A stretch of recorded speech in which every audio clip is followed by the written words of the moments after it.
სამოქალაქო იდეას თავმჯდომარე თინა ხიდაშელი გორში არასამთავრობო ორგანიზაციების წარმომადგენლებს შეხვდა, სადაც შეხვედრის მონაწილეებმა მიიღეს სხვადასხვა სახის კონსულტაცია ახლად მიღებული კანონების ირგვლივ. აღინიშნა, რომ არსებობს ბევრი კითხვა ბუნდოვანებისა და ურთიერთგამომრიცხავი დებულებების გამო. საუბარი შეეხო ასევე ურთულეს ვითარებაში სამართლებრივად სწორი სტრატეგიების შემუშავების შესაძლებლობებს. პირველი რიგის კითხვები არის ბუნდოვანების გამო, ბევრი რამე კანონებში არის. იურისტებისთვისაც კი გაუგებარია, მით უმეტეს არა იურისტებისთვის, ბევრი კითხვები ჩდება, ურთიერთგამომრიცხავი დებულებებია.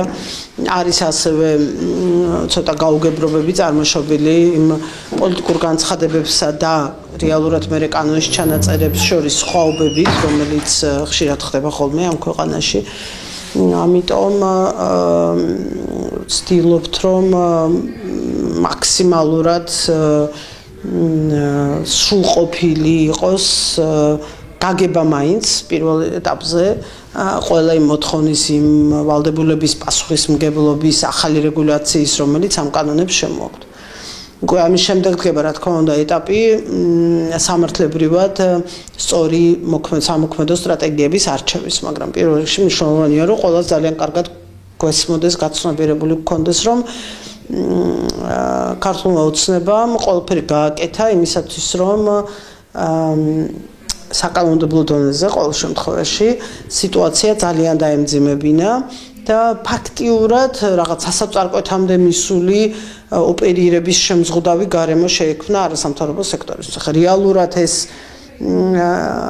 შეუძლებელს ხდის თუ არა ჩვენ საქმიანობასაც მეორე საკითხია, მაგრამ პროპაგანდისტულად მათ უზრუნველყოს, რომ საფრთხის განცდის მოლოდინი იყოს ძალიან მაღალი. სამოქალაქო სექტორის წარმომადგენლებმა იმ სირთულეებზე ისაუბრეს, რომელიც შემზღუდავი კანონების გამო ექმნებათ. რამდენიმე კანონპროექტია მიღებული, რომელიც სამოქალაქო საზოგადოებისთვის დიდწილად საფრთხის შემცველია.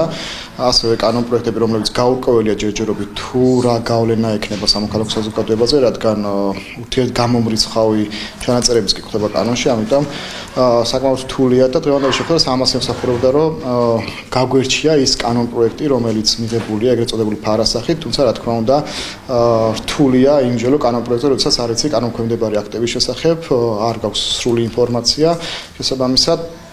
საუბარი იყო რამდენიმე მიმართულებაზე, თუ როგორ არის შესაძლებელი რომ განვითარდეს მოვლენები, როგორ უნდა ვიმუშაოთ სამოქალაქო საზოგადოებამ, რომ არ დავჯარიმდეთ და არ დავარღვიოთ ის კანონი, რა კანონებიც მიიღო საქართველოს ხელისუფლებამ.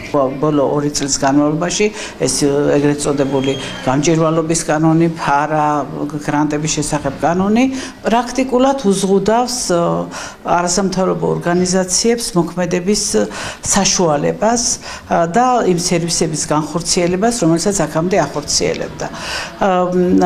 არ არის დასაფარე ის ამბავი, რომ ძალიან ბევრი გაურკვევლობა არსებობს. შემზღუდავი კანონების შესახებ ქართული ოცნება თვის ბოლომდე ეგრეთ წოდებულ საინფორმაციო შეხვედრებს აანონსებს. რეგიონში მოქმედი ორგანიზაციების ნაწილი არ აპირებს ადამიანის უფლებების შემლახავ და სიტყვის თავისუფლების ამკრძალავი რეგულაციების შესრულებას და თვითცენზურის დაწესებას, რადგან ფიქრობენ, რომ ეს ყველაფერი რუსეთის ჰიბრიდული ომის ნაწილია და ახლა არა იმედგაცრუების, არამედ ბრძოლისა და გამარჯვების მოპოვებისთვის ქმედითი ნაბიჯების გადადგმის დროა.